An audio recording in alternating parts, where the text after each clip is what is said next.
నిజమైన విద్య మానవత్వాన్ని నిర్మిస్తుంది, ధైర్యాన్ని పెంపొందిస్తుంది, మనస్సును బలపరుస్తుంది మరియు ప్రతి వ్యక్తిని ఆత్మవిశ్వాసంతో సమాజానికి సేవ చేయడానికి సిద్ధం చేస్తుంది. ఇది స్వామి వివేకానంద గారు చెప్పిన సూక్తి. హాయ్ హలో, నేను మీ సగుర్తి ప్రభాకర్. ఇప్పుడు ఈ సూక్తిని మనం ఎందుకు గుర్తు చేసుకుంటున్నాం అంటే మీ అందరికీ మరొకసారి చదివి వినిపిస్తాను.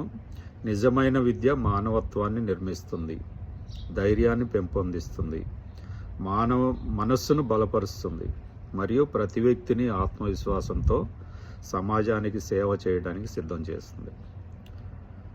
మిత్రులారా, ఇలాంటి వాతావరణం కనిపిస్తుందా మీకు? ఇప్పుడు నిజమైన విద్య వైపు మన యువతరం వెళ్తుందా? అలాంటి వాతావరణం మీకు కనపడుతుందా?